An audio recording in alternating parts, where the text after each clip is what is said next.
नमस्कार। सभी विद्यार्थियों का ऑनलाइन क्लास में हार्दिक स्वागत है, अभिनंदन है। सभी विद्यार्थी उम्मीद है कि स्वस्थ होंगे, मस्त होंगे और अपनी तैयारी में व्यस्त होंगे। तो प्यारे विद्यार्थियों, आप सभी जोश और जुनून के साथ तैयारी करते रहें। जैसा कि अब धीरे धीरे हमारे पास समय कम बचता आ रहा है, तो उस समय का भरपूर उपयोग करते हुए अपनी तैयारी को निरंतर अपने को बनाए हुए रखना है। और जो भी विद्यार्थी आगामी तैयारी करना चाहते हैं, तो उन सभी विद्यार्थियों के लिए कहना चाहूंगा, अभी आपके पास ये जो तैयारी है आपका, जैसे भी आगे अगले साल 2027 में एग्जाम होने वाले हैं, वीडियो के, पटवार के या रेट 1 के, तो उसके लिए अभी इस तैयारी को आप ये जो समय है, इस तैयारी में इस समय में आप अपना सिलेबस कंप्लीट करें, उसको रिवीजन करें। और जब एग्जाम की तारीखें घोषित हो जाए, उसके बाद उन प्रश्नों, उन चीजों को आप बार बार, मतलब वो उस समय जब एग्जाम की तारीख आती है ना, उसके बाद व्यक्ति का जो मानसिक संतुलन होता है ना, वो मतलब एक अलग वे में चलता है। अभी आपके पास फुल टाइम है, शांति काल है, दिमाग एकदम ठंडा रखे, आपको पढ़ते जाना है, पढ़ते जाना है। आगे जब एग्जाम की तारीख जैसे आती है, उसके बाद आपके पास 4-5 महीने रहते हैं, उस एग्जाम की तैयारी में आप अपनी तैयारी को और ज्यादा निखार लाएं। तो वो समय होता है निखार लाने का, वो पढ़ने का नहीं होता, सिलेबस करने का नहीं होता। सिलेबस तैयारी से पहले, वैकेंसी से पहले आपका सिलेबस कंप्लीट हो जाए, उसके बाद जो 5-6 महीने होते हैं, उसमें आप अपनी तैयारी को और तेज धार दीजिए और निखार लाइए, गलतियां कम से कम कीजिए, टेस्ट दीजिए, PYQ निकालिए, क्योंकि सिलेबस आपका कंप्लीट हुआ होता है। जो आपके टॉपिक आपको कम समझ में आ रहे हो, उन टॉपिक को बार बार पढ़े, बार बार प्रश्न निकालें, तब जाके सिलेक्शन होता है। तो सिलेक्शन का यही मूल मंत्र है, repeat repeat and repeat, bar bar repeat करते रहे चीजों को। तो मैं यही कहना चाहता हूं, जो भी विद्यार्थी आगामी जो पेपर है उनके लिए तैयारी करना चाहते हैं, वो अभी आपको रिलैक्स माइंड से आपको सिलेबस कंप्लीट करना है, एक बार क्लास देखनी है, नोट्स बनानी है, उसके बाद आपके नोट्स उसको वापस आपको रिवीजन करना है। रिवीजन करते जाएं, PYQ निकालते जाएं। एक अच्छी PYQ वाली बुक ले आए, यूट्यूब से निकाल सकते हैं, गूगल पे बहुत सारे प्रश्न पड़े हैं, एग्जाम आपके बहुत सारे मॉडल पेपर आते हैं, कहीं से भी कैसे भी करके आप वो PYQ प्रश्न, उस टॉपिक से रिलेटेड प्रश्न है कि कैसे प्रश्न पूछे जा रहे हैं, क्या चीजें आ रही है, क्या चीजें पढ़नी चाहिए, किन चीजों को ज्यादा पढ़ना चाहिए, यहाँ से प्रश्न ज्यादा आ रहे हैं। तो वो आपको डिपेंड करना होगा कि किस तरह मेरे को आगे इन चीजों को और ज्यादा सोल्व करना है। और उसके बाद आपकी तैयारी है वो एकदम मतलब चमकती हुई तैयारी या निखार वाली तैयारी आएगी, जहां आप एग्जाम में बहुत कम, मिनिमल, एकदम बहुत कम जो आप कहते हैं गलतियां करेंगे, गलतियां न के बराबर होगी आपकी। तो इस तरह आप तैयारी करते रहें। और अपने जो आज राजस्थान की कला संस्कृति का टॉपिक देखेंगे, राजस्थान के वस्त्र आभूषण अपने कंप्लीट हो चुके हैं, आज राजस्थान के वस्त्रों के ऊपर चर्चा करेंगे। यहाँ से भी एग्जामिनर प्रश्न उठाता है राजस्थानी वस्त्र। और अब जो राजस्थान के संबंधित जो कला संस्कृति से वस्त्र है, आभूषण है, चाहे आपकी भाषा है, चाहे आपकी बोलियां हैं, यहाँ से प्रश्न एग्जामिनर ज्यादा दे रहा है, ताकि राजस्थान के बच्चों को क्या हो सके, फायदा हो सके। तो राजस्थान के वस्त्र के अंदर अपने अलग अलग प्रकार के पहले वस्त्रों को पढ़ेंगे। जाड़िया वस्त्र किसको कहते हैं, रेजा वस्त्र किसको कहते हैं, ऊनी वस्त्र कौन से होते हैं, रेशमी वस्त्र कौन होते हैं। उसके बाद अपने एक एक सिर के वस्त्र, अपने ऊपर कमर के ऊपर के पहने जाने वाले वस्त्र, कमर के नीचे पहने जाने वाले वस्त्र, पुरुषों के वस्त्र, महिलाओं के वस्त्र, आदिवासियों के वस्त्र, वो सारी चीजें अपने पढ़ेंगे। तो राजस्थान के वस्त्र के अंदर एक वस्त्र आता है जाड़िया वस्त्र। कौन सा वस्त्र आता है? नंबर 1 पढ़ेंगे जाड़िया वस्त्र। वस्त्र तो आप पहनते ही है हमेशा, व्यक्ति जो शरीर पे, तन को ढकने के लिए जो कपड़े पहनते उसको अपने वस्त्र बोलते हैं। तो पहला वस्त्र जाड़िया।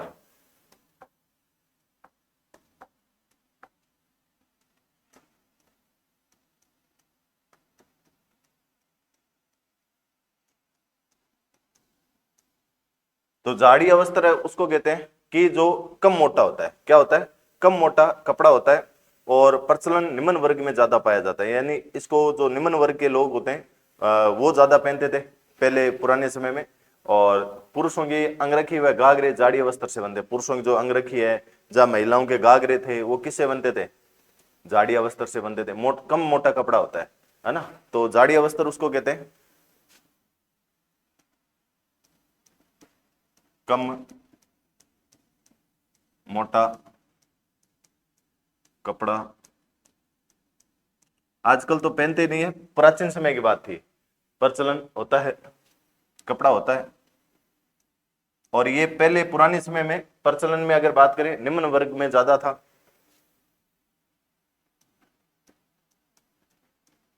प्रचलन में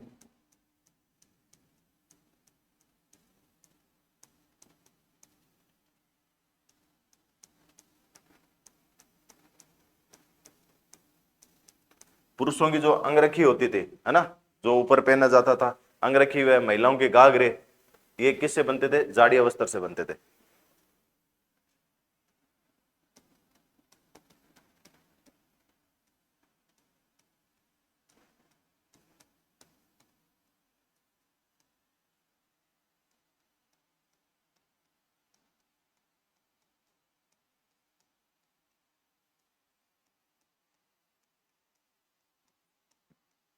महिलाओं के घाघरे और पुरुषों के अंगरखी जाड़िया वस्त्र से बनते थे।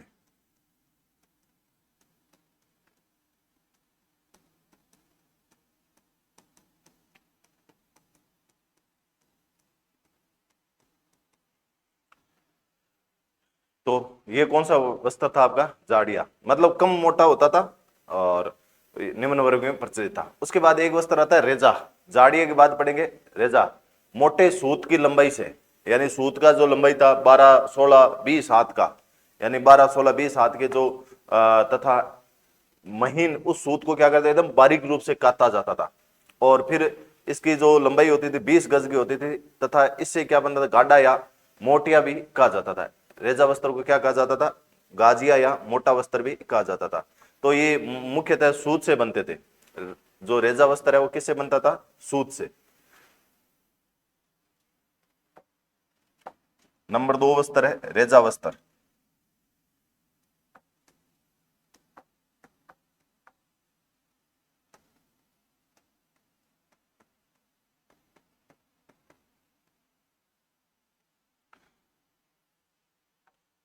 जो मोटा सूत होता था, जो मोटे सूत की लंबाई 12 हाथ हो सकती थी, 16 हाथ हो सकती थी, 20 हाथ हो सकती थी, उस सूत को एकदम बारीक रूप से काटा जाता था, है ना।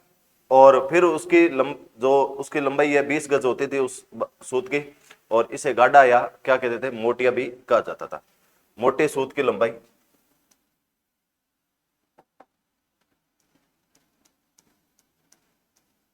मोटे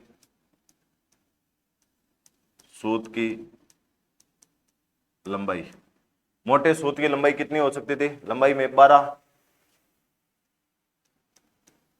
12, 12 के बाद अपने लिख सकते हैं 16, 12 के बाद लिख सकते हैं 16, 16 के बाद 20,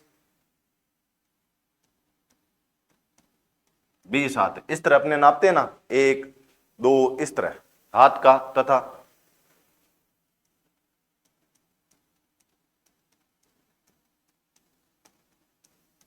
महीन यानी बारीक, महीन सूत कहे जाने वाले, महीन सूत कहे जाने वाले रेसे की, महीन सूत कहे जाने वाले रेसे की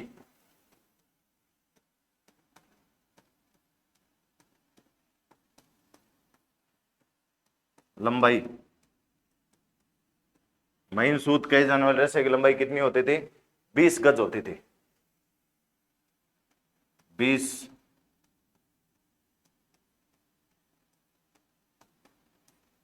होती थी। इसे क्या कहते थे? गाडा या मोटिया कहा जाता था। इसे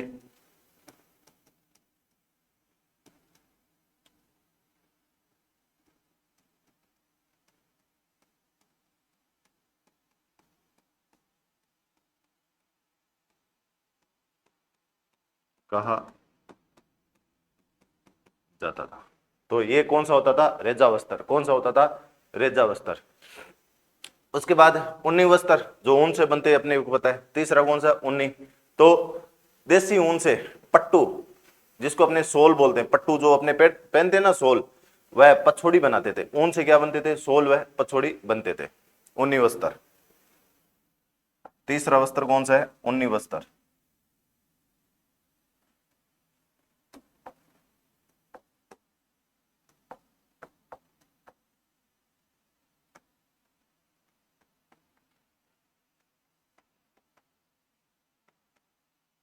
तो ऊन से, देसी ऊन से पट्टू यानी सोल, जो भेड़ों से प्राप्त कर लेते थे, देसी ऊन, देसी ऊन से पट्टू, पट्टू को क्या बोलते हैं? शॉल, जो अपने सर्दियों में ओढ़ते हैं, शॉल। तो शॉल वह पछेरी बनाते थे, वह पछेरी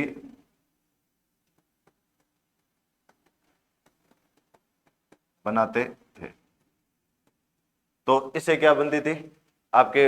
एक तो शॉल बनती थी, पछेड़ी, पछेड़ी क्या, पछेड़ी,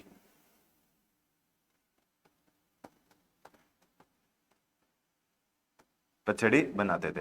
तो ऊनी वस्त्र आज भी अपने चलते हैं, सर्दियों वगैरह में पहनते हैं। उसके बाद एक चलता है रेशमी वस्त्र। कौन सा? रेशमी वस्त्र। पहले जो रेशमी वस्त्र लोग पहनते थे ना, वो जिस तरह आजकल लेविज, पेपे जींस, है ना, अगर बात करें, लेविज हो गया, पेपे जींस हो गया, या आप मान सको अंडर आर्मर हो गए, या कोई मान लो कि इस तरह का ब्रांड है जो काफी महंगा आता है ना, रिबॉक है, आपके अचारक्स का है, यानी बहुत महंगे महंगे ब्रांड आते हैं। तो आजकल जैसे कोई लेवाइस की पैंट पहन रहा है, मतलब वो काफी अमीर आदमी होता है। गरीब आदमी अपन लेवाइस की छोड़ो, अपन 300 रुपये जींस ही कौन ले जा पाऊं। तो पहले यही होता था, रेशमी वस्त्र वही लोग पहनते थे जो क्या होते थे, उच्च वर्ग के होते थे, मतलब काफी पैसे वाले होते थे, वही रेशमी वस्त्र पहनते थे। बाकी हर एक किसी की रेशमी वस्त्र पहनने की हिम्मत नहीं होती थी, क्योंकि महंगा आता था। जिस तरह वर्तमान में लिनन के कपड़े आते हैं, या कोई महंगे ऐसे शर्ट पैंट जो काफी ब्रांडेड है, 5-5 6 6 हजार रुपए के कपड़े आते हैं, तो आजकल अपने देखते हैं, तो आज के समय वो प्रचलन में है। तो पहले रेशमी वस्त्र हुआ करते थे।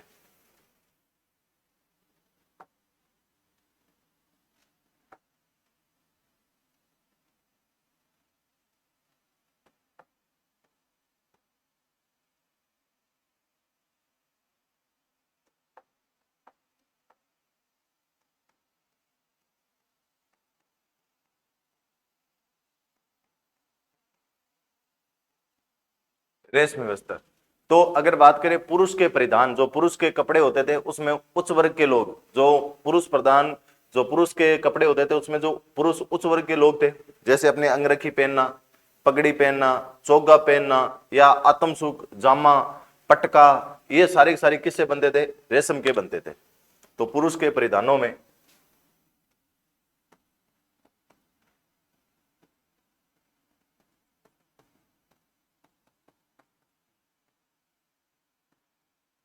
पुरुष के परिधानों यानी पुरुष के कपड़ों में उच्च वर्ग,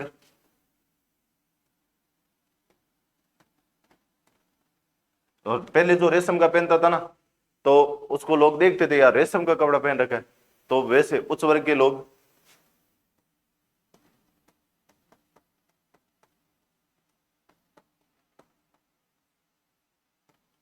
अंगरखी हो गया, पगड़ी हो गए,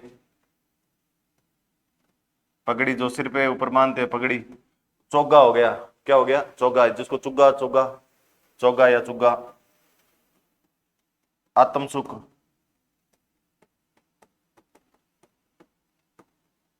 आत्मसुख हो गया। उसके बाद अगर बात करें आत्मसुख के बाद अगर बात करें, जामा, पटका, ये सारे रेशम के कपड़े बनते थे। जामा, पटका आदि, ये सारे के सारे कैसे होते थे? रेशम के पहनते थे। आदि रेशम के पहनते थे। रेशमी वस्त्र परिधान अन्य वर्ग में मतलब उच्च वर्ग में ही प्रचलित है। रेशम वर्ग जो रेशम के कपड़े थे, वो कौन से वर्ग में प्रचलित है? उच्च वर्ग में प्रसिद्ध थे।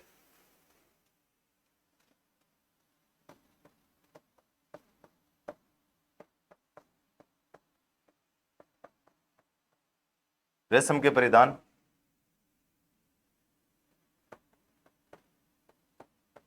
उच्च वर्ग में प्रचलित थे। तो ये रेशम के कपड़े थे, वो कौन पहनते थे? आपके उस वर्ग के लोग पहनते थे। ठीक है। हाँ। अब कुछ अपने और बात करते हैं, अन्य बातों में चलते हैं, और उसके बाद अपने एक एक वस्त्रों का वर्गीकरण पढ़ेंगे। तो अगर बात करें, नोट लगा के लिखेंगे अपने नोट।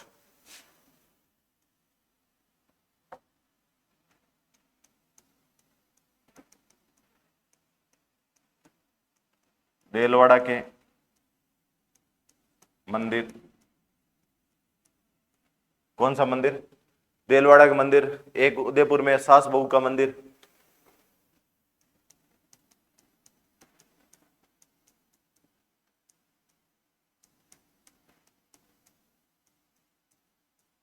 सास बहू का मंदिर, एक कीर्ति स्तंभ के देवता, कीर्ति स्तंभ बना हुआ ना, किसने बनाया था कीर्ति स्तंभ? कुंभानी।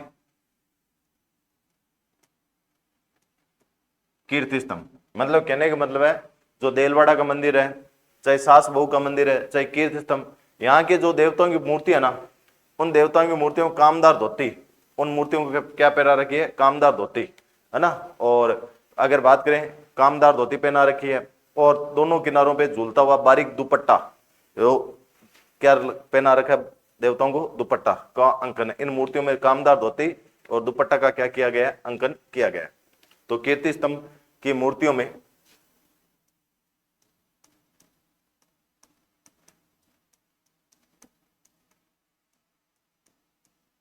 तो देलवाड़ा के मंदिर, सास बहू का मंदिर और कीर्ति स्तंभ की मूर्तियों में क्या है? कामदार धोती,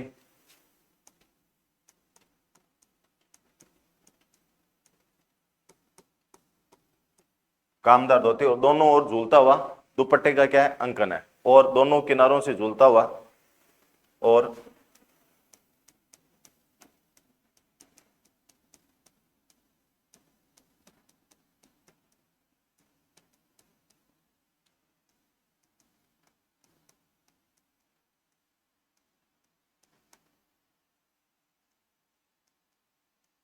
दुपट्टा कैसे लिखा जाएगा भाई? दुपट्टा सही है क्या? दुपट्टा, दुपट्टा सही है। दोनों किनारे झूलता हुआ बारीक दुपट्टा, झूलता हुआ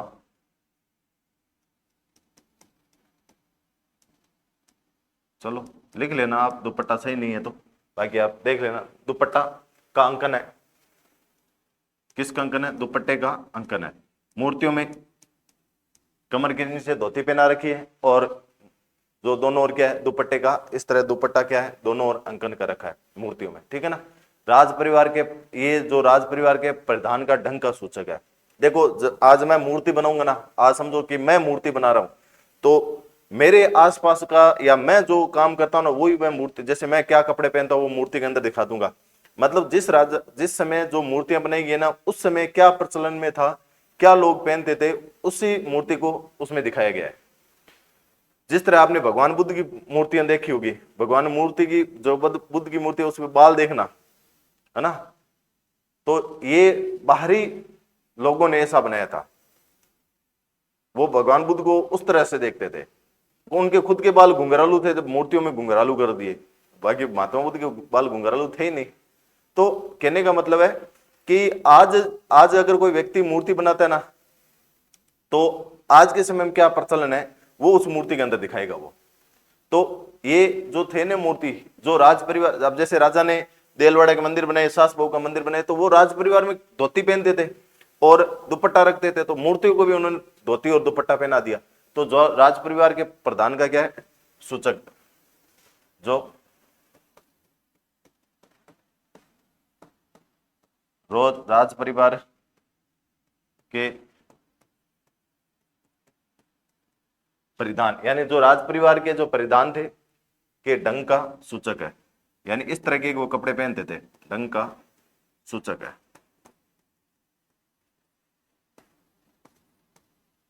तो अगर कल को पूछे देलवाड़ा के मंदिर, आपके सास बहू का मंदिर, कीर्ति स्तंभ पर आपके वस्त्र से संबंधित पूछे, तो आपको ध्यान में रखना है।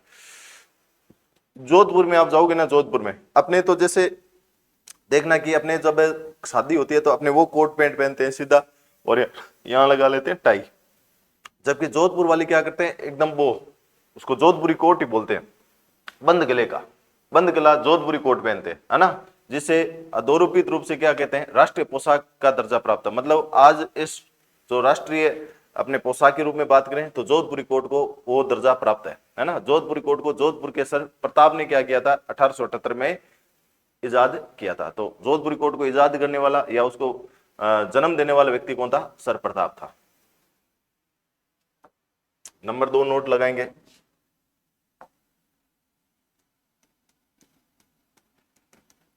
तो जोधपुरी कोट राजस्थान का बंद गला, राजस्थान में बंद गला, देखना राष्ट्रपति हमेशा, देखना राष्ट्रपति वो राष्ट्रपति है चाहे प्रधानमंत्री है, वो हमेशा बंद गले वाले कोट पहनते हैं। राजस्थान का बंद गला,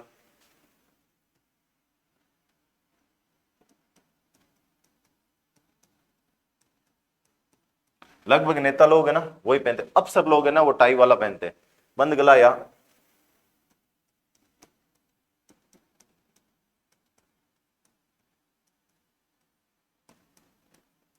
जोधपुरी कोट, बंद गला या जोधपुरी कोट। अधोरूपित, अधोरूपित रूप से, अधोपित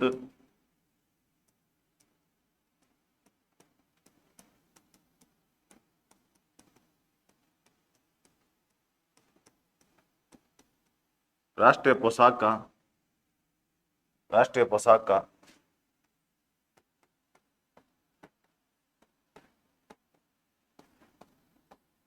दर्जा प्राप्त है। राष्ट्रीय, इसको क्या है, राष्ट्रीय पोशाक का क्या दर्जा प्राप्त है, जोधपुरी कोट का,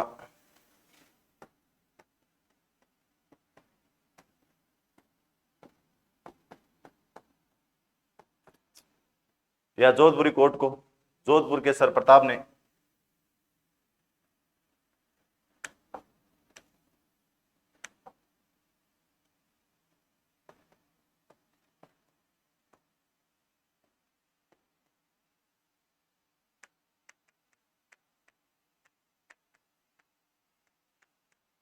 अठारह सौ अठहत्तर में क्या किया था, इजाद किया था।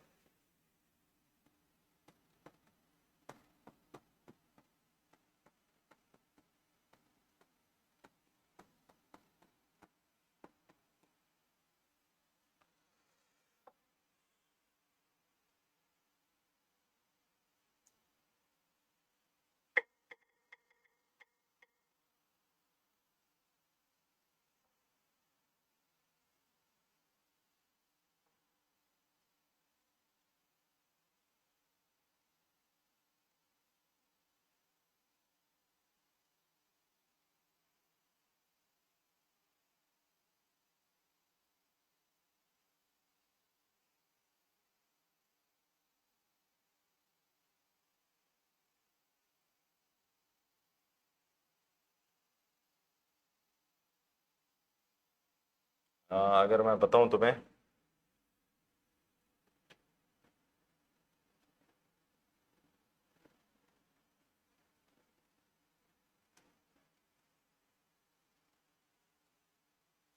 जैसे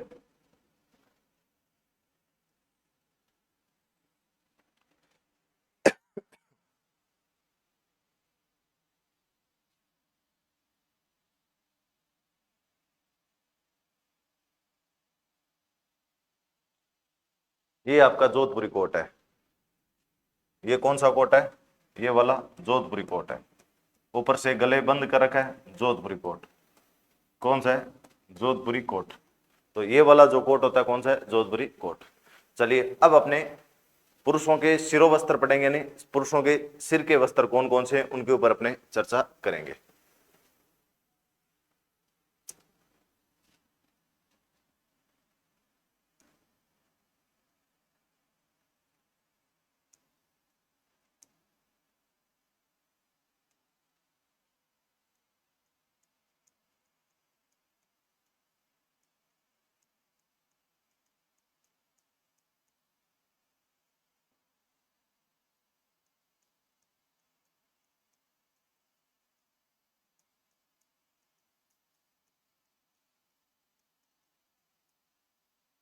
पुरुषों के शिरो वस्त्र या सिर के वस्त्र,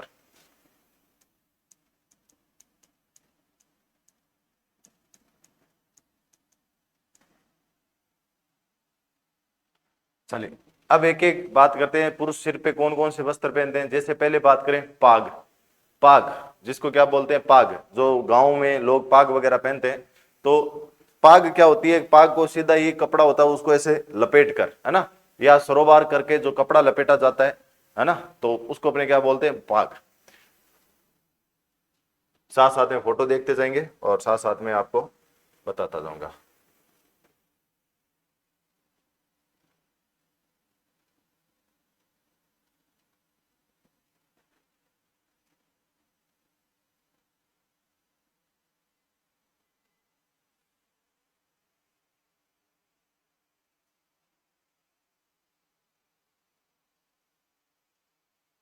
तो पगड़ी की तरह ही होती है पाग।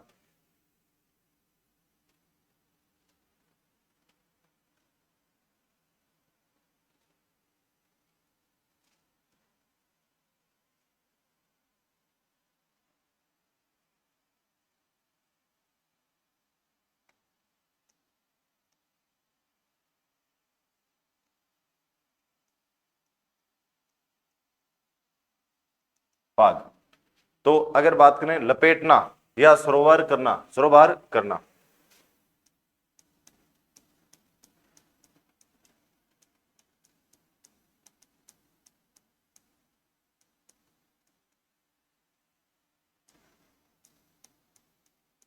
लपेटना या सरोवर करना, जो कपड़ा लपेटा जाए वह पाग है।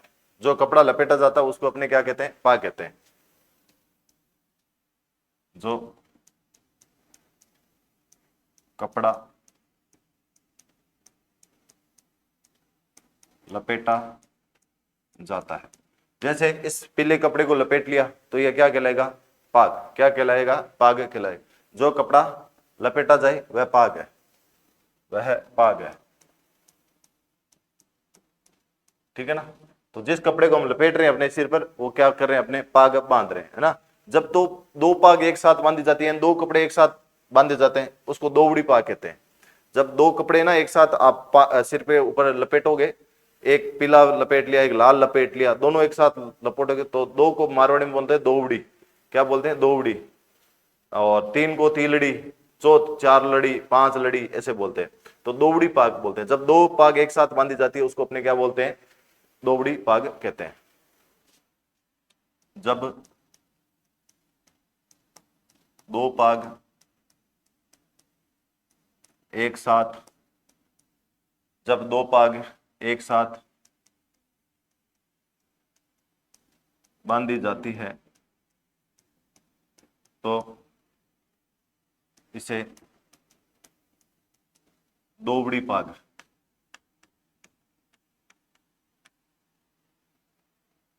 मारवाड़ी शब्द है दोवड़ी पाग, कहा जाता है।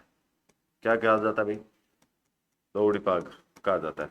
तो जब दो पाग एक साथ बांधे तो दोवड़ी पाग, अगर कोई तीन बांधता तिवड़ी पाग। पागों में केसरिया पाग, ये आपको कौन सी पाग दिख रही है, केसरिया पाग। तो पागों में जो केसरिया पाग है इसका बड़ा महत्व है, क्योंकि ये सावन के महीने में पहनी जाती है। सावन के महीने में कौन सी पाग पहनी जाती है, आजकल एग्जामिनर जो प्रश्न दे रहा है ना, वो महीने देकर पूछ रहा है इस महीने में इस त्योहार में कौन सी पाग बांधी जाती है, कौन सी चूनड़ी पहनी जाती है, इस तरह के, है ना, कौन सी ओढ़नी पहनी जाती है। तो ये प्रश्न बड़े आ रहे हैं, ध्यान रखना। तो पागों में केसरिया पाग,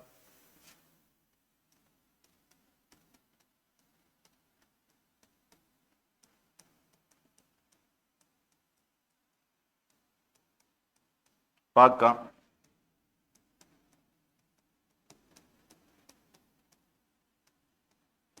बड़ा महत्व है। जो अभी क्या चल रहा है, सावन महीना चल रहा है, तो क्योंकि ये सावन के मास में पहनी जाती है। जो सावन के महीने में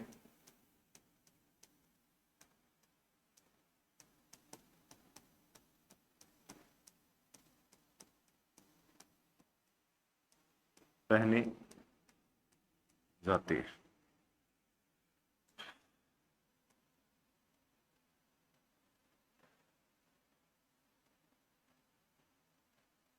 ये आपकी केसरिया पाग, कौन सी पाग होगी, केसरिया पाग।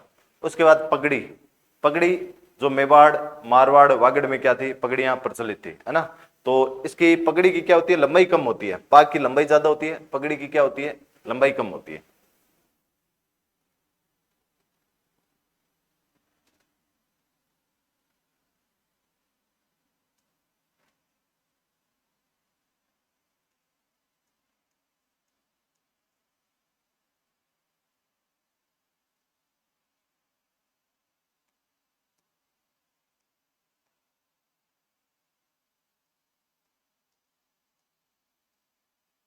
पगड़ी।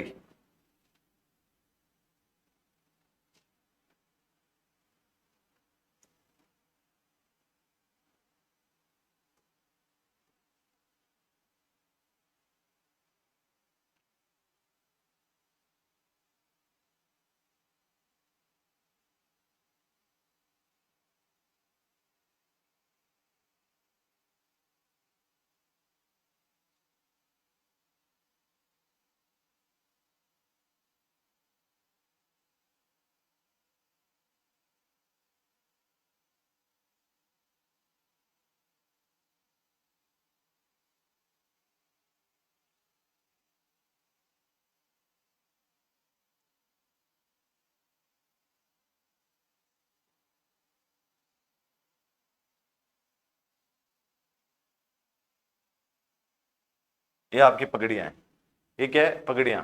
जो पाग से क्या होती है, मेवाड़ मारवाड़ क्षेत्र, कौन से क्षेत्र में, मेवाड़ मारवाड़ वागड़ में प्रचलित है। पगड़ियां कहां प्रचलित है, मेवाड़ मारवाड़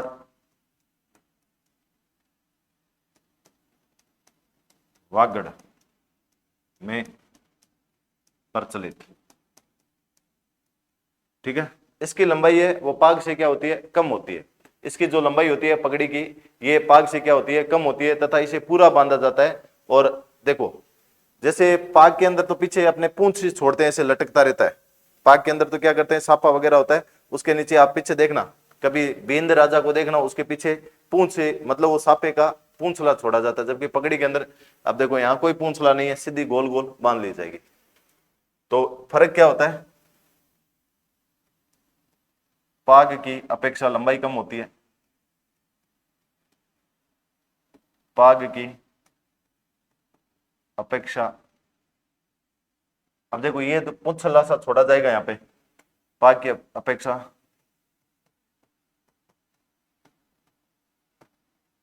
लंबाई कम होती है। एक तो इसकी कपड़े की लंबाई कम होगी, दूसरा इसके ये आपके क्या आता है, इसमें इसे पूरा बांधा जाता है। इसे क्या करेंगे, कपड़ा है ना, कहीं पे भी कहीं नहीं छोड़ेंगे, पूरा पूरा क्या कर लेंगे, बांध लेंगे इसे, तथा इसे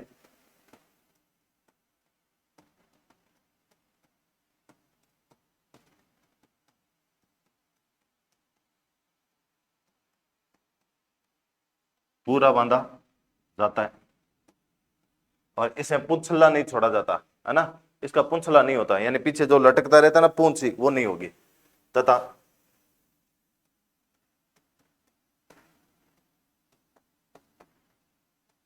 पूंछला नहीं छोड़ा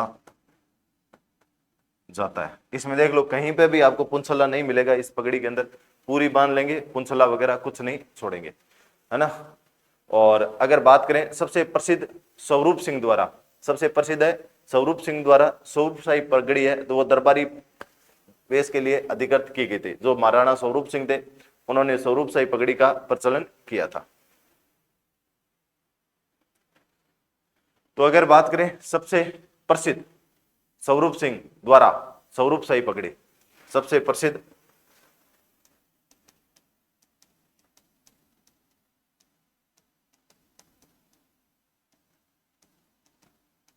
मेवाड़ के राणे कौन थे, स्वरूप सिंह द्वारा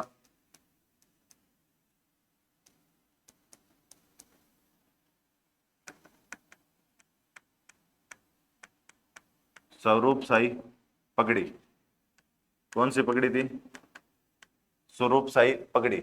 इसको क्या किया, दरबारी वेश के लिए अधिकृत किया गया, मतलब जब भी दरबार में आएंगे तो वो स्वरूप शाही पगड़ी बांधकर आएंगे, दरबारी वेश के लिए अधिकृत किया।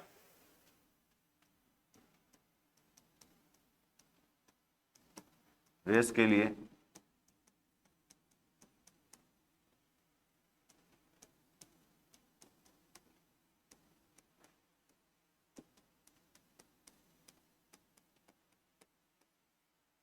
जिस तरह अपने स्कूल में जाते हैं तो ड्रेस पहन के जाते हैं ना, उस तरह स्वरूप सिंह का भी जो भी दरबार में आएंगे वो क्या पहन के आएंगे, पगड़ी पहन के आएंगे। उसके बाद आप देखते हो बिश्नोई, बिश्नोई जो लोग होते हैं ना, बिश्नोई वो सफेद पगड़ी पहनते हैं। बिश्नोई वाले कौन से, बिश्नोई हमेशा सफेद रंग की ही पगड़ी पहनेंगे, देख लेना चाहिए आप, बिश्नोई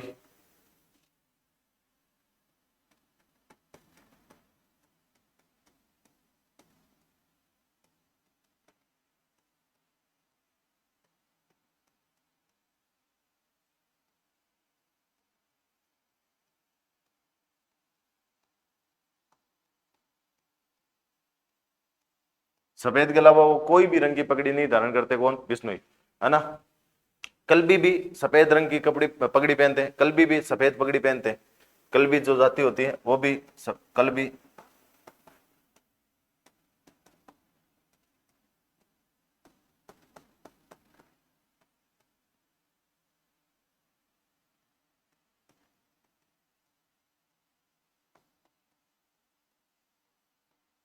कल्बी भी कौन से जात, कल्बी भी कौन से रंग की, सफेद रंग की क्या पहनते हैं, कपड़ी पहनते हैं।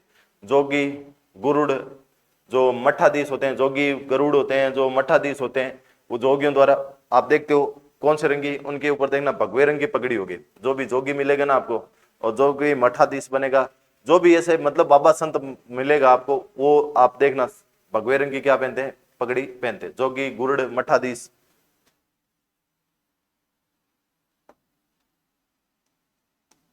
रूपनाथ को देखना आप, रूपनाथ देखा है क्या, देखना रूपनाथ, जोगी, गुरुड़, मठाधीश।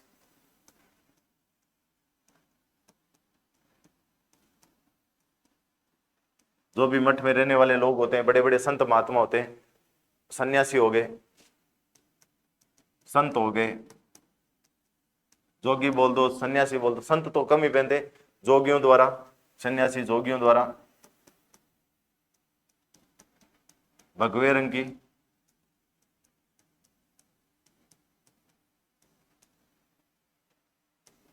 भगवे रंग की पगड़ी पहनते हैं। मतलब इनके द्वारा कौन सी पगड़ी पहनी जाती है, भगवे रंग की पगड़ी पहनी जाती है। कलर से जिसमें सफेद रंग की है, ये आपके भगवे रंग की बांधते हैं, है ना। विद्यार्थी भी प्राचीन काल में देखोगे तो विद्यार्थी भी शिक्षा दीक्षा पूर्ण होने से पहले, यानी जो भी शिक्षा दीक्षा पूर्ण होने से पहले पगड़ी बांधने की क्या रही है, परंपरा रही है।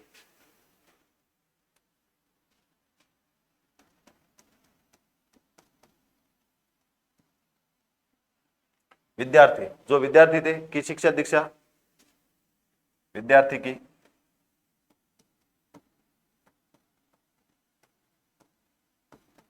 शिक्षा दीक्षा, है ना, पूर्ण होने पर, जैसे ही उसकी शिक्षा दीक्षा कंप्लीट हो जाती तो उसको पगड़ी बांधकर उसको सम्मानित किया जाता था, मतलब पगड़ी बांधा जाता था उसके शिक्षा दीक्षा पूर्ण होने पर।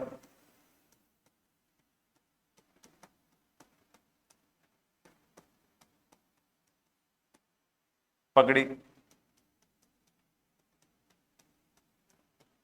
बांधने की परंपरा रही है। तो जैसे ही विद्यार्थी अपनी शिक्षा दीक्षा, आजकल भी देखते हो जैसे रिजल्ट आता है तो लोग जो टीचर होते हैं उनको पगड़ी वगैरह साफा पहनाते हैं। ऐसे व्यक्ति को जब ऐसा किया जाता है, ऐसे व्यक्ति को दस्तरबंद, यानी उसका दस्तरबंद हो जाता है। यानी ऐसे व्यक्ति को क्या कहा जाता है, दस्तरबंद कहा जाता है।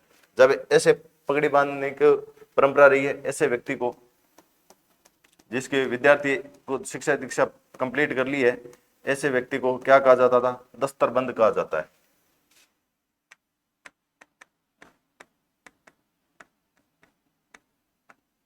दस्तरबंद कहा जाता है। तो ऐसे व्यक्तियों को क्या कहा जाता था, दस्तरबंद कहा जाता था। तो हमने पगड़ी और पाग दो बातें देखी है, इसको उतारो, उसके बाद अपने आगे चलते हैं। पगड़ी हो गई, पाग हो गई, है ना। पगड़ी से संबंधित कुछ जो एग्जाम में प्रश्न पूछे जाते हैं वो अब आएंगे। चलिए,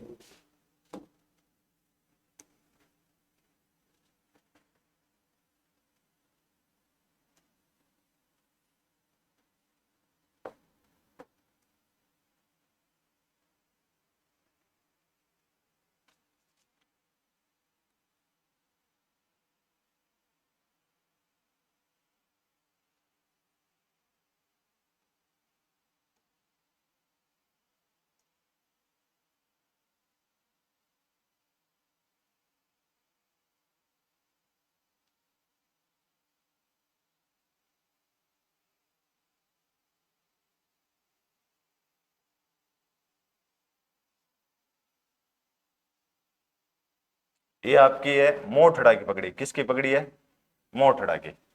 किसकी पगड़ी है, मोठड़ा की पगड़ी। ये विवाह के उत्सव पर पहन जाती, जब भी घरों में शादी वगैरह होती है तो कौन सी पगड़ी पहनते हैं, मोठड़े की। तो अब कुछ पगड़ियों से बात करेंगे। मोठड़े की पगड़ी,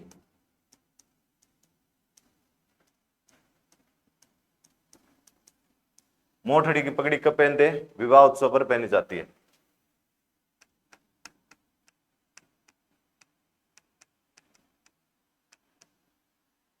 विवाह उत्सव पर पहनी जाती है। अरे पहनते ना भाई, घर में ब्याह शादी हुआ जना आपा सारा बीन गया सागा जावा जना बढ़िया एकदम सापो सुपो बांध, पगड़ी पुगड़ी बांध, डेण जगह घर में बूढ़िया लोग हुए वे मोठड़ा की पगड़ी बांध जावे। तो मोठड़े की पगड़ी ब्याह घर में जब भी शादी ब्याह होता है तब कौन सी पगड़ी पहनते हैं, मोठड़े की पगड़ी पहनते हैं।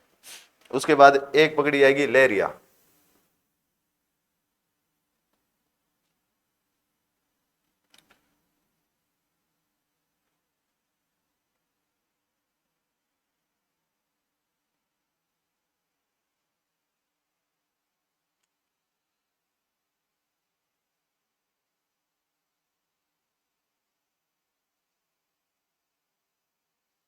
सफ आ गया। चलो इसको, ये रही, ये आपकी है लहरिया पगड़ी।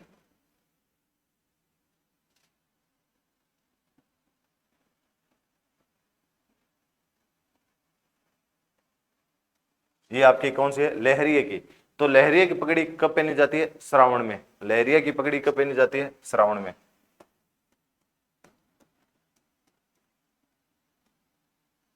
लहरिया की पगड़ी, ये अभी एक एग्जाम था उसमें मिलान करने वाले प्रश्न में आया था। लहरिया की पगड़ी श्रावण माह में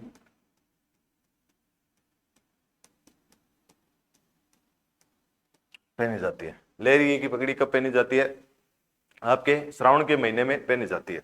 उसके बाद एक आती है आपके दशहरे पर। तो दशहरे पर मदील, मदील है वो दशहरे के अवसर पर पहनी जाती है। मदील, मदील क्या है, ये प्रश्न आया है, मदील क्या है, पगड़ी का प्रकार है, ध्यान रखना।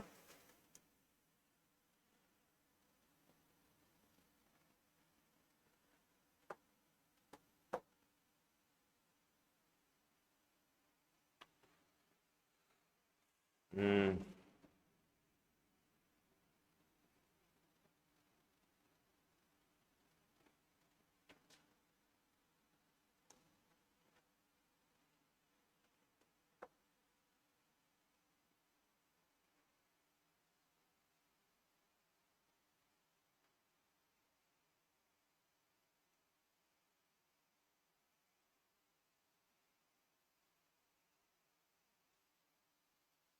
इसमें है नहीं मदील का।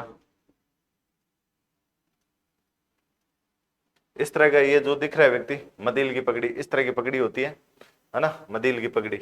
तो ये इस तरह की पगड़ी है वो आपके।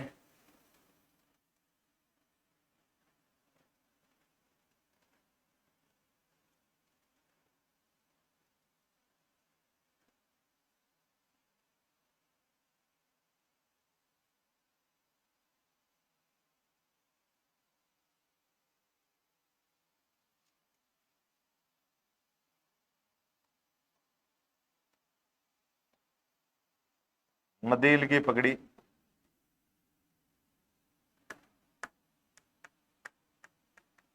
कब पहनी जाती है, दशहरे के अवसर पर।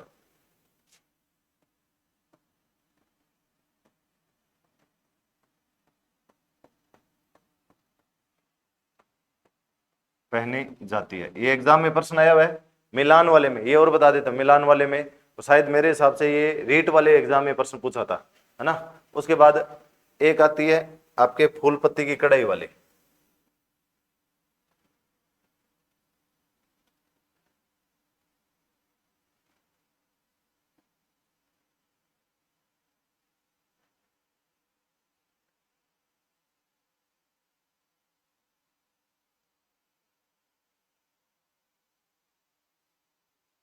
जिसमें क्या होंगे, फूल पत्ती कढ़ाई की होगी।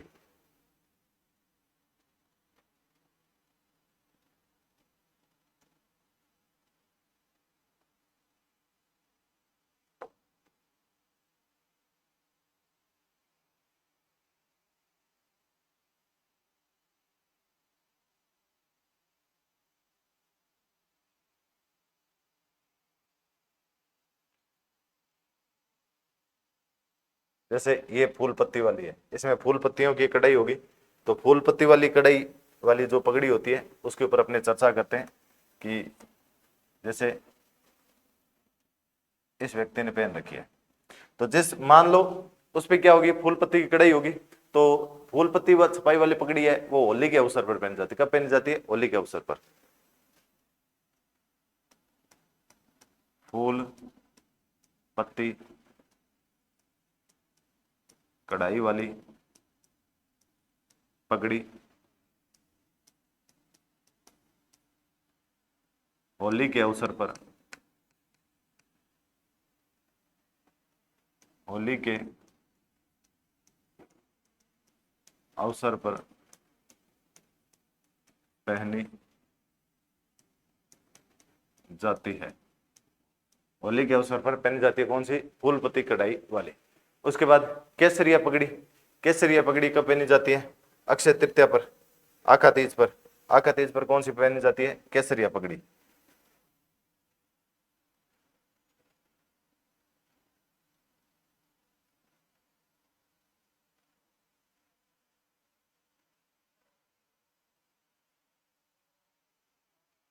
ये जो पगड़ी है केसरिया पगड़ी, आप देखना लोग जब शोभा यात्रा निकालते हैं ना, उस दिन देखना केसरिया पगड़ी पहनते हैं। तो ये कौन सी पगड़ी है? केसरिया पगड़ी।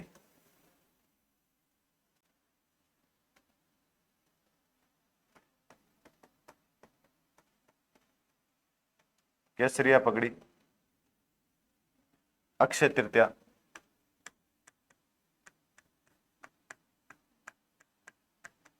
अक्षय तृतीया पर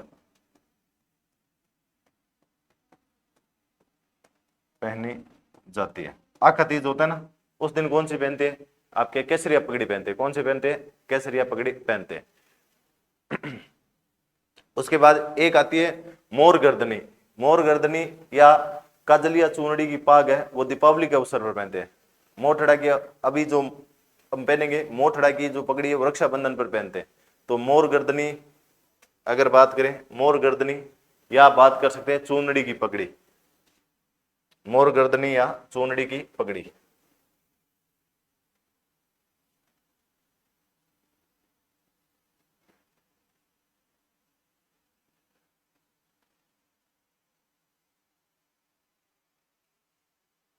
तो जैसे आप चूनड़ी की पगड़ी, जैसे ये चूनड़ी की पगड़ी है,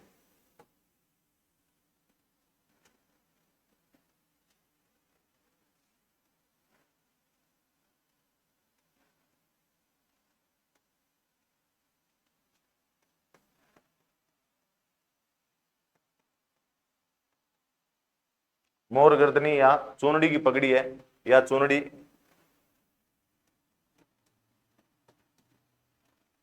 चूनड़ी बोल सकते हैं इसको, अपने काजलिया चूनड़ी बोल सकते हैं, काजलिया चूनड़ी, मोर गर्दनी चूनड़ी या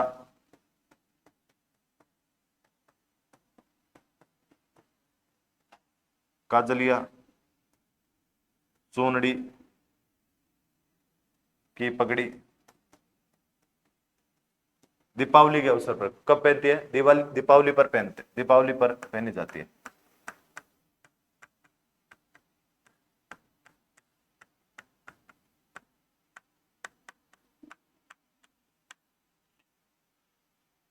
उसके बाद मोठड़ा की पगड़ी है, वो रक्षाबंधन पर पहनी जाती है। कौन सी? मोठड़ा पर।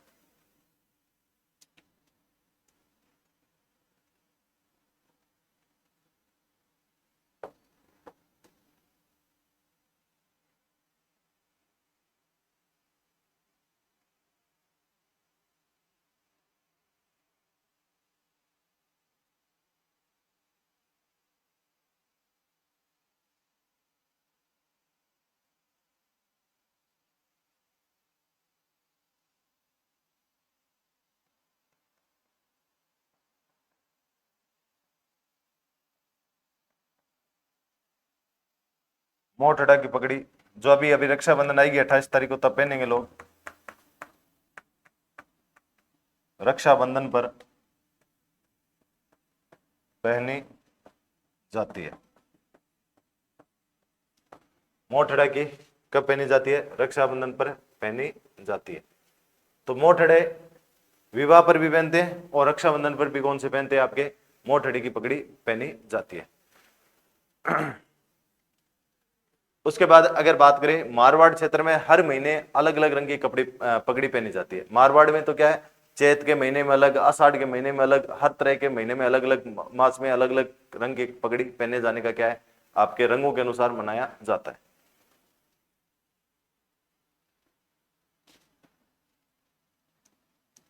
जो जोधपुर वाला क्षेत्र है, मारवाड़ वाला क्षेत्र है। मारवाड़ में अगर बात करें, मारवाड़ की परंपरा में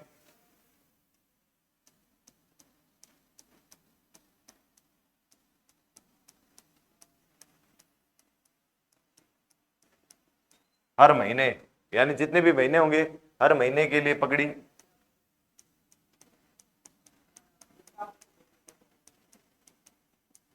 हर महीने के लिए पगड़ी की अलग अलग रंगों की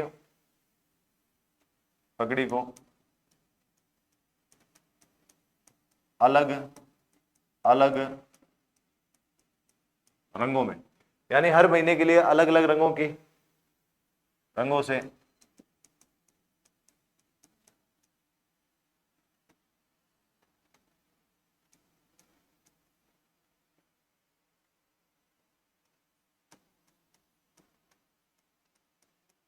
यानी ये परंपरा चली आ रही है। मारवाड़ में परंपरा आज भी चली आ रही है कि चैत्र मास में अलग रंग की कपड़े पगड़ी पहनेंगे, आपके जो वैशाख मास में अलग पहनेंगे। तो देखिए बात करते हैं, पहला महीना हिंदू महीना चैत्र मास। कौन सा महीना? चैत्र मास। चैत्र में ये कौन से रंग की पहनते हैं? गुलाबी रंग की। कौन से रंग की पगड़ी पहनेंगे? गुलाबी रंग की। चैत्र के महीने में कौन सी? गुलाबी रंग की। चैत्र के बाद आता है बैसाख, और बैसाख में जवाई रंग। कौन सा रंग होगा? जवाई रंग। चैत वैशाख, वैशाख में जवाई रंग की पगड़ी पहनेंगे, जवाई रंग की। चैत वैशाख, वैशाख के बाद ज्येष्ठ,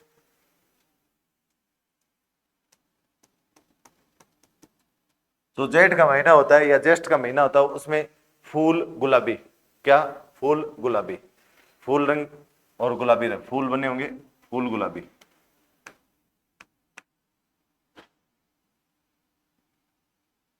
फूल गुलाबी, फूल क्या? फूल गुलाबी, यानी पूरे एकदम गुलाबी रंग की, फूल गुलाबी।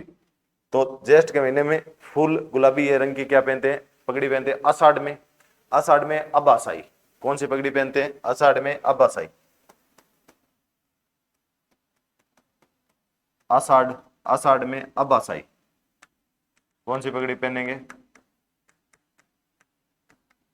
अबासाई पगड़ी। चैत वैशाख ज्येष्ठ आषाढ़, फिर आ गया सावन। सावन में कौन सी पहनते हैं? लहरिया या केसरिया। श्रावण मास,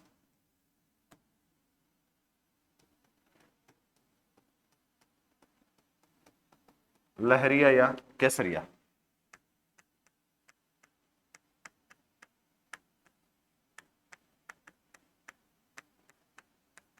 कौन से रंग की? लहरिया या केसर रंग की। श्रावण के बाद भादवा, भादवा में मल्यागिरी। कौन सी पहनेंगे? मल्यागिरी। भाद्रपद,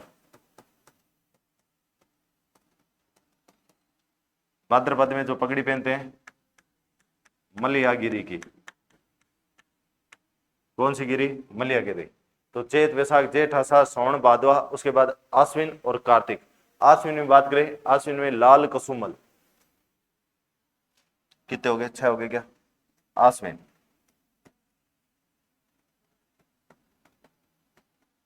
आश्विन में बात करें तो लाल कसुमल, लाल कसुमल।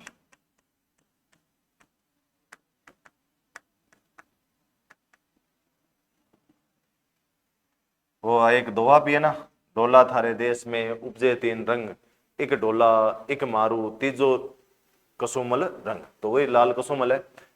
कार्तिक, कार्तिक में सिंदूरी रंग की। कार्तिक, कार्तिक के महीने में सिंदूरी रंग की, सिंदूरी। कौन से रंग की पहनेंगे? सिंदूर का जो रंग होता है लाल रंग का ही होता है। और उसके बाद आश्विन, कार्तिक, उसके बाद आता है मार्गशीर्ष।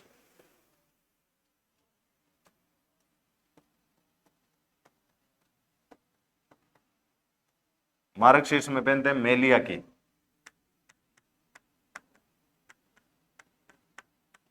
कौन से रंग की? मेलिया रंग की। तो मार्गशीर्ष में कौन से पहनते हैं? मेलिया रंग की। उसके बाद मारी के बाद पोष आता है। कौन सा आता है महीना? पोष। पोष में तोरी फुला या हल्का केसरिया। पोष के महीने में कौन सी पहनते हैं?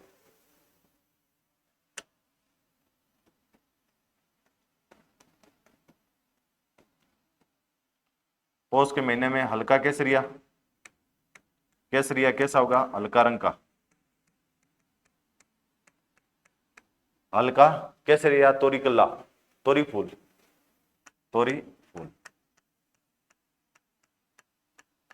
कौन से में? पौष में। अब बच गया कौन सा? माघ, और एक कौन सा बच गया? फाल्गुन। माघ में केसरिया और फाल्गुन में फागुनिया।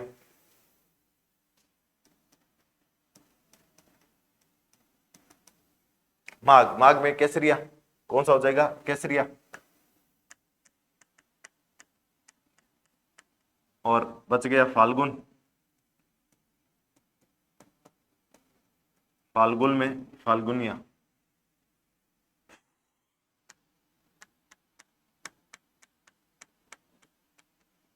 ये मारवाड़ में क्या पहनी जाती है? पगड़ियां पहनी जाती है। ठीक है, ये अलग अलग रंगों की 12 महीनों में अलग अलग रंग की पगड़ियां पहनते हैं मारवाड़ वाले।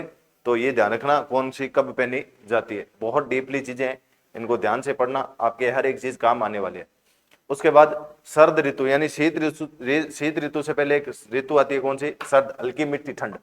उसमें गुल ए अनार रंग की पग बांधी जाती है, गुल ए अनार की पग बांधी जाती है।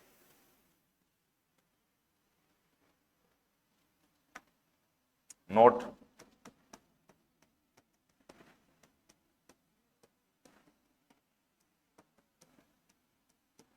शरद ऋतु में यानी सर्दियों से पहले गुल ए अनार,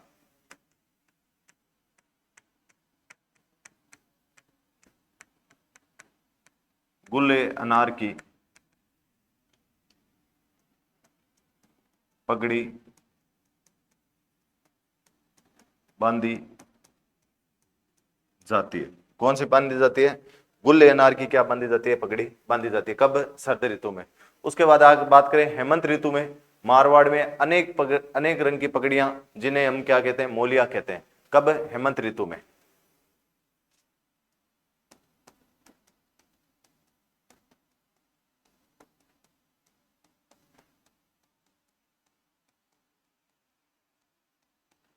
हेमंत ऋतु में मारवाड़ में क्या है? अनेक रंग की पगड़ियां,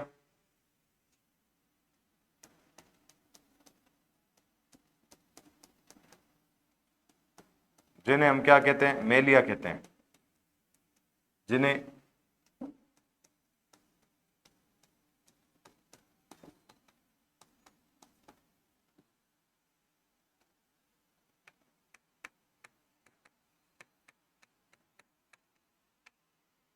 मेलिया कहते हैं। तो हेमंत ऋतु में जो मारवाड़ में अनेक रंग की पगड़ियां बांधी जाती है उसे हम क्या बोलते हैं? मेलिया कहते हैं। उसके बाद पगड़ी है वो आन बान शान की प्रतीक है। जब भी कोई व्यक्ति अपनी पगड़ी रख देता था ना किसी के सामने, तो मान लो उसने अपनी इज्जत रख दी है। क्या रख दी है? इज्जत रख दी है। तो पगड़ी है आन बान और शान की क्या है? प्रतीक है।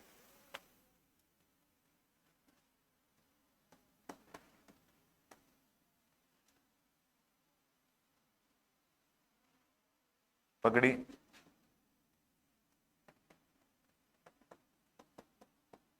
आन बान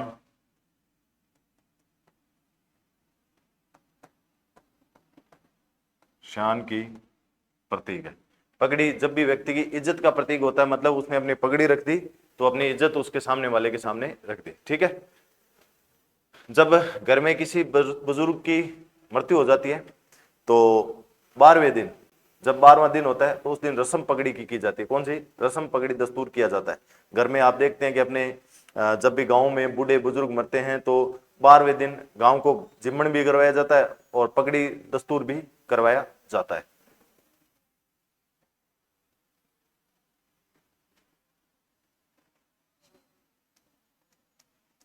घर में बूढ़े बुजुर्ग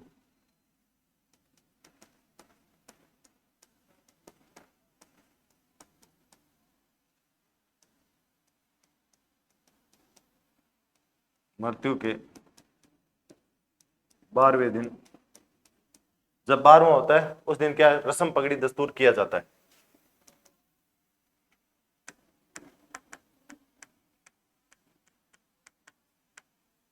पाग, जिसको पाग रस्म बोलते हैं, पगड़ी रस्म दस्तूर किया जाता है।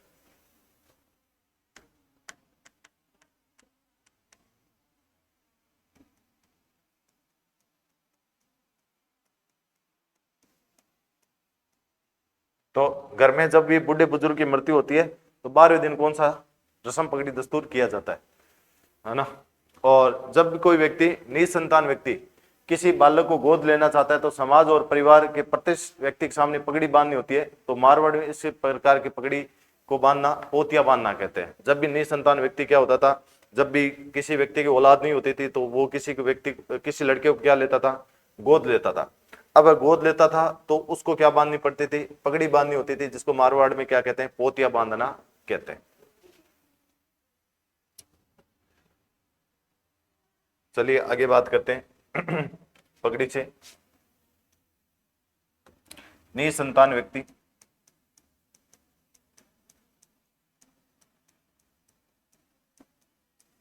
जब भी कोई निसंतान व्यक्ति होता था, है ना, निसंतान व्यक्ति किसी बालक को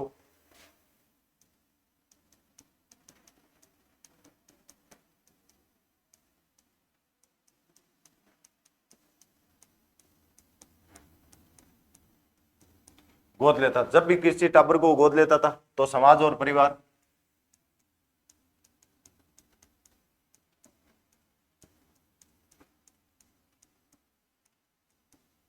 तो समाज और परिवार, है ना, के प्रतिष्ठित व्यक्ति, जो गणमान्य व्यक्ति ऐसे लिख सकते हैं, समाज के या परिवार के जो गणमान्य व्यक्ति है, जिनकी बहुत अच्छी जानकारी है समाज के अंदर, तो गणमान्य व्यक्ति के समक्ष पगड़ी बांधनी पड़ती थी। व्यक्ति के समक्ष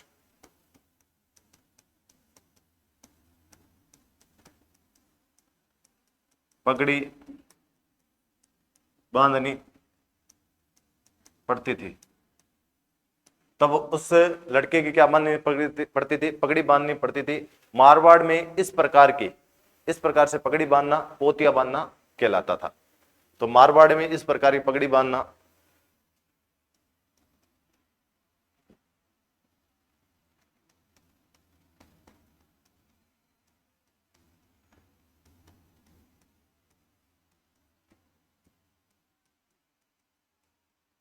पगड़ी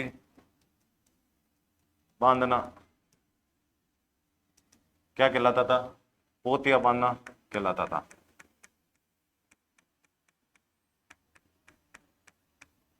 पोतिया बांधना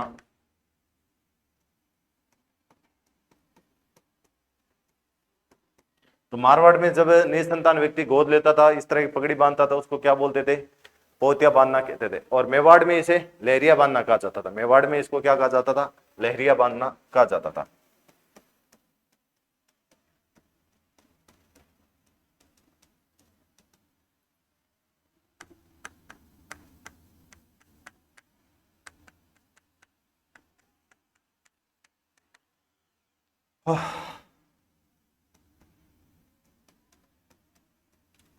मारवाड़ में तो पोतिया बांधना, मेवाड़ में इसको क्या कहा जाता था, लहरिया बांधना कहा जाता था। किसी व्यक्ति को समाज से बहिष्कृत करने पर पोतिया फेरना कहा जाता था। जब भी कोई व्यक्ति समाज के अंदर गलत काम करता था तो उसको समाज से बाहर निकालते थे, और ऐसे व्यक्तियों को पोतिया फेरना कहा जाता है। इसको ऐसे क्या करना है, पोतिया फेरना कहा जाता था। किसी व्यक्ति को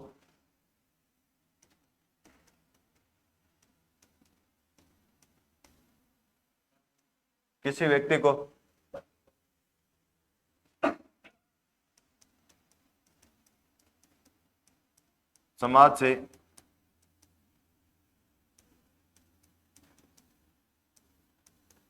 बहिष्कृत करना पोतिया फेरना कहा जाता था। क्या कहा जाता था, पोतिया फेरना कहा जाता था।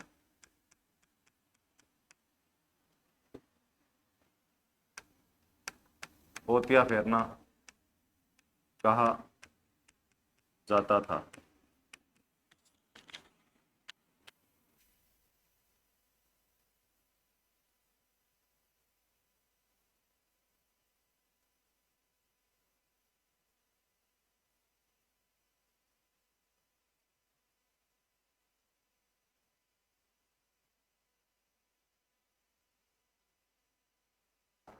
पोतिया फेरना कहा जाता था, ठीक है ना। तो जब भी किसी समाज के लोग को बाहर किया जाता था उसको हम क्या बोलते थे, पोतिया फेरना कहते थे। अब कुछ अपने बात और करेंगे सर के आभूषणों में ये पगड़ी के पूरे पूरे प्रकार कर लिए। और कौन कौन से सर के, जैसे पेंचा है, फेंटा है, मदील है, इसके ऊपर अपने बात करते हैं। तो ये पगड़ी में अनेक प्रकार की पगड़ी बात कर ली। अब बात करते हैं पेंचा। पेंचा क्या है? पाग का ही प्रकार है। पेंचा क्या है? पेंचा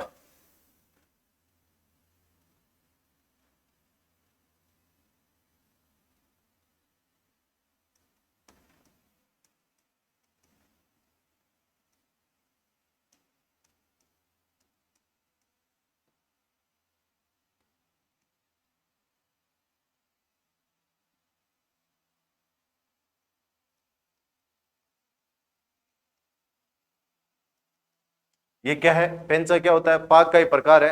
और इसका जो कपड़ा है हाथ से बुना होता है। पेंचा में क्या होता है? वैसे तो कपड़ा होता है वो हाथ से बुना होता है, हाथ से बुनकर कपड़े को बनाया जाता है। तो पेंचा क्या है? पाग का प्रकार है।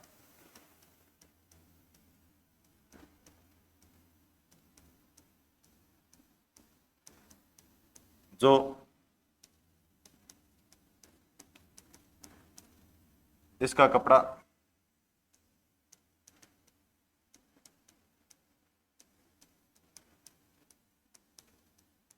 हाथ से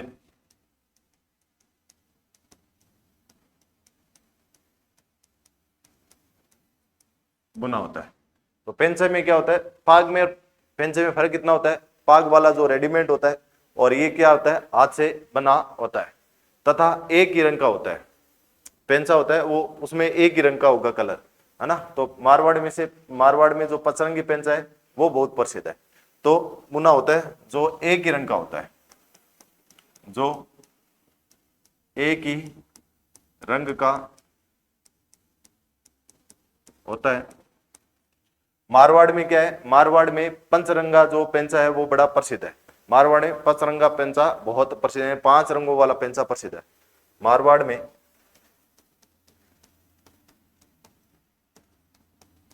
पचरंगा पेंचा, पचरंगा पेंचा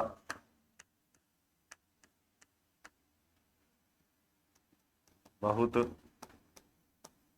प्रसिद्ध है। मारवाड़ में क्या है? पचरंगा पेंचा बहुत प्रसिद्ध है। और मैं आपको दिखा देता हूं फोटो पचरंगा पेंचा की।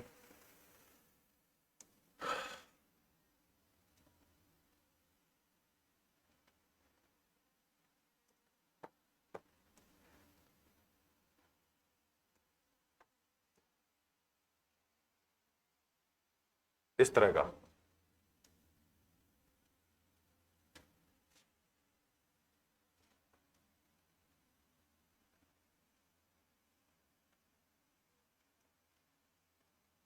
ये आपका एक पचरंगा पेंचा है, दिख रहा है क्या? ठीक। ये कौन सा है? पचरंगा पेंचा। उसके बाद एक होता है फेंटा, जिसको अपने फेंटिया बोलते हैं। क्या बोलते हैं? फेंटा या फेंटिया बोलते हैं। जब भी ब्याह शादी में आप देखते हो कोट पैंट पहनते हो, ऊपर क्या बांधा जाता है? सापा या फेंटा बांधा जाता है। फेंटा या फेंटिया।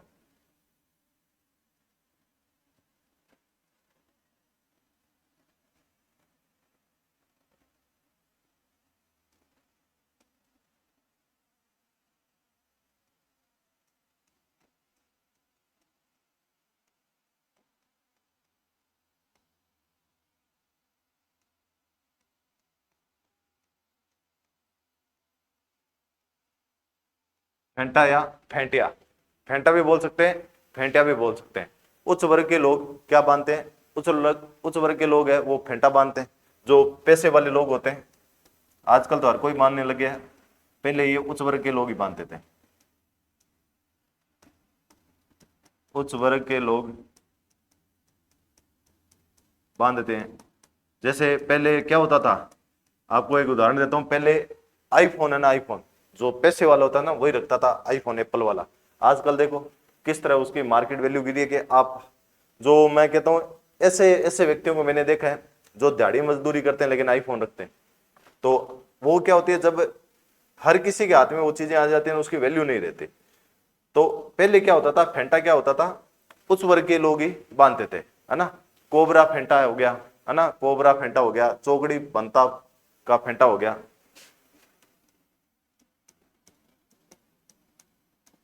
कोबरा फेंटा हो गया। एक आपका चौबड़ी फेंटा आता था, चौकड़ी बांध का फेंटा, कोबरा फेंटा, चौकड़ी बांध का फेंटा,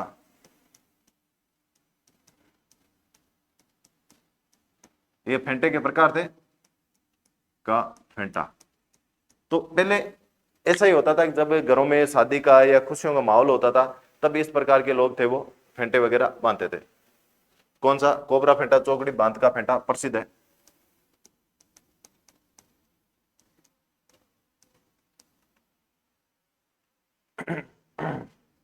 उसके बाद अगर बात करें, किसान है, पशुपालक है, भील है, ये भी इसको अधिक पहनते थे। किसान, भील है ना, या कोई पशुपालक है, ये इन फेंटे को क्या करते थे? अधिक पहनते थे। किसान, पशुपालक, भील, ये इस फेंटे को क्या करते थे? ये निम्न वर्ग के लोग अधिक पहनते थे। भील आदि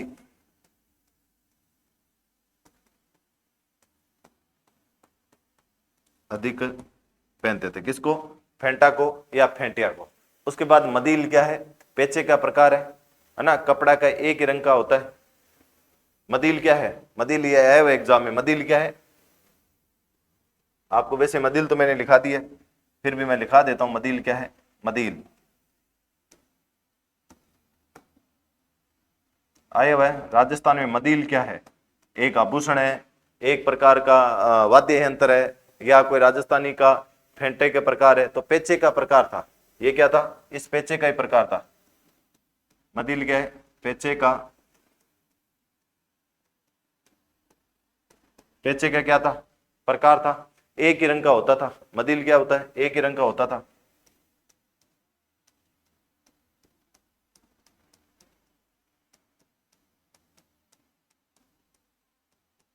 एक ही रंग का होता था। अब क्या होता है? परंतु परंतु एक तरफ जरी की सुनहरी पूरी तरह लंबाई तक बुनी होती थी। यानी जरी है ना, जरी की जरी है, उसे एक तरफ क्या होती थी? बुनी हुई होती थी। तो परंतु एक तरफ, परंतु जिस तरह ये फेंटे का कपड़ा है तो एक तरफ जरी बुनी होती थी, इस तरह जरी बुनी होती थी, परंतु एक तरफ, परंतु एक तरफ क्या है? जरी की सुनहरी, जरी की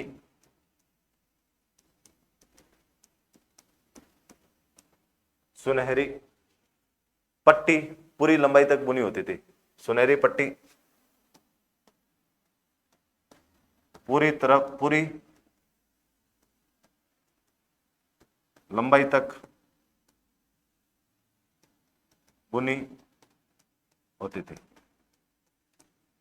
बस, कुछ नहीं है। मदील और पेचा में एक ही फर्क है कि इसमें मदील के अंदर है ना, एक साइड में क्या होती थी? जरी को बुनाई हुआ करती, पूरे पूरे ऊपर से लेकर नीचे तक क्या होती थी?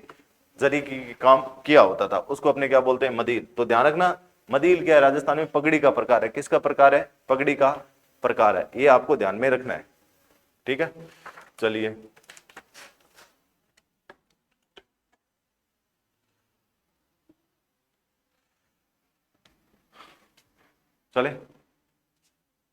चलिए साहब, एक दो और बात करते हैं। मोलिया, बात करते हैं अपने मोलिया की।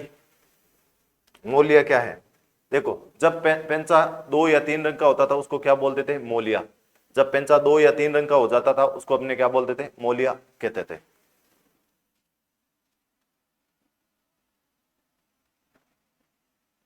इतना डिटेल से आपको पकड़ियों करवाया है, अब क्या ही बार जाएगा बताइए? ऐसे बार आपको लगता है कि आपको कुछ चीजें आपसे पूछ सकता है एग्जामिनर? नहीं पूछ सकता। यदि पेंचा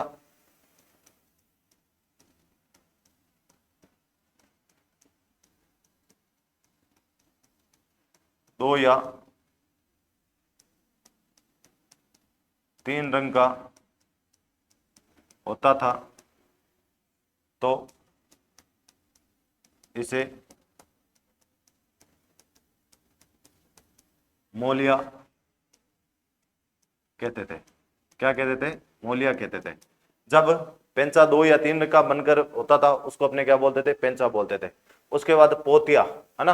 पोतिया तो अपने घरों में, अपने जो छापा होता है गर्मियों में पहनते हैं पोतिया, तो लंबाई चौड़ाई कम और किसान वर्ग है वो ज्यादा, किसान या दो मजदूर लोग है वो क्या पहनते हैं, पोतिया अधिक पहनते हैं।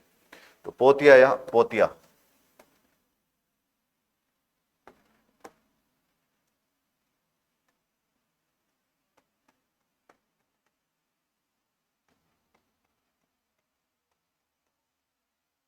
पोतिया या पोतिया, लंबाई कम, लंबाई चौड़ाई कम होती है इसकी, मतलब वो आता है ना बाजार में 40-50 रुपए का साफा लेते हैं व्हाइट कलर का या अपने कोई भी कलर का काले रंग का, तो उसको अपने क्या बोलते हैं, पोतिया बोलते हैं, लंबाई चौड़ाई कम।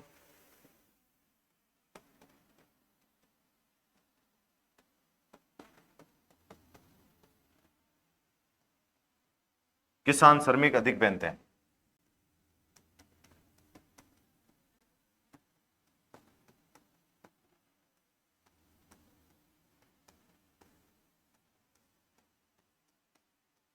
क्योंकि मजदूर किसान रहते हैं, गर्मी से बचने के लिए इस पोतिये का क्या करते हैं, इस्तेमाल करते हैं। उसके बाद आता है चिंदी।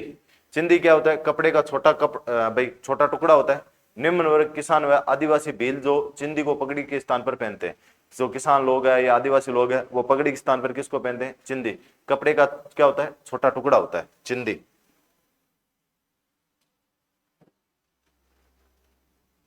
चले आगे बात करते हैं चिंदी।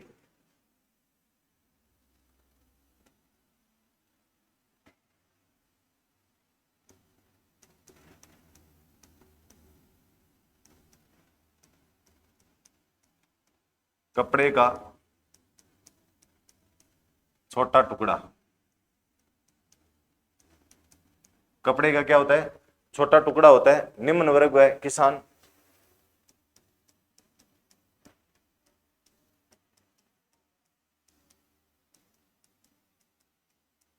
निम्न वर्ग वह किसान वह आदिवासी, है ना, आदिवासी भील होते हैं। आदिवासी भील पगड़ी के स्थान पर किसको पहनते हैं, चिंदी को। चिंदी को पगड़ी के स्थान पर पहनते हैं, चिंदी को। ये क्या करेंगे, चिंदी को क्या कहते हैं, पगड़ी के स्थान पर पहनते हैं, चिंदी को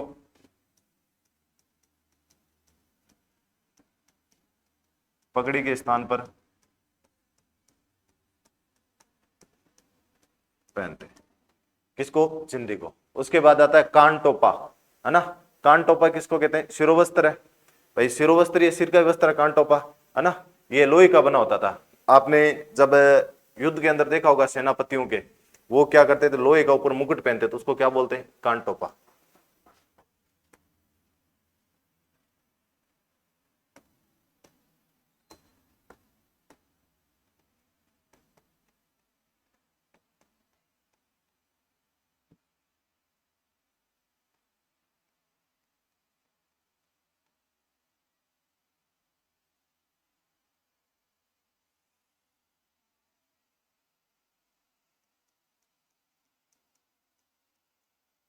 कान टोपा।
चलो नहीं आ रहा कान टोपा।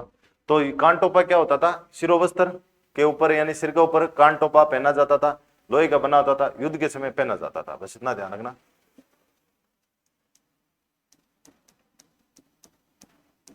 युद्ध भूमि की फोटो आपने देखी होगी, जो युद्ध भूमि में जो सेना होते हैं वो सिर के ऊपर लोहे का पहनते थे, शिरोवस्त्र के ऊपर।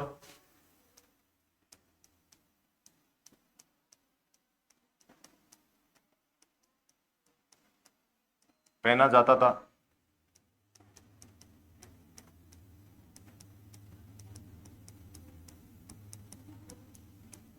लोहे का, किसका बना होता था? लोहे का बना होता था, युद्ध के समय पहना जाता था, युद्ध के समय पहनते थे।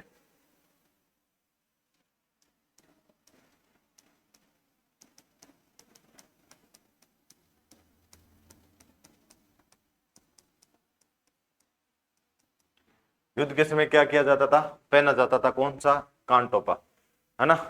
उसके बाद आपको पता है पगड़ी को सजाने के लिए तुर्रा, सरपेज, बालाबंदी, गुग्गी, घोसपेच, ये सारे छोटे छोटे पिन्ने वगैरह जो सिर के क्या होते हैं, इनको पगड़ी को सजाने के लिए इन अन्य सामग्रियां होती है, इनका क्या किया जाता है? प्रयोग किया जाता है। तो पगड़ी को सजाने के लिए, पगड़ी को सजाने के लिए आप देखते हो साफे के ऊपर कई प्रकार के आभूषण वगैरह बांधे जाते हैं। तो तुर्रा, तुर्रे, सरपेच, तुर्रा, सरपेच, बालाबंदी, बालबंदी, बालबंदी हो गया। उसके बाद गुग्गी हो गया, गुग्गी, गुग, गुग्गी हो गया। घोसपेच हो गया, घोसपेच, क्या हो गया? घोसपेच हो गया। उसके बाद अगर बात करें पछेवड़ी हो गया, लटकन हो गया, पछेवड़ी, लटकन, ये सारे क्या होते हैं? फेत पेच का, इन सभी का पगड़ी को सजाने के लिए क्या होता है? प्रयोग होता है। फतेह पेच हो गया,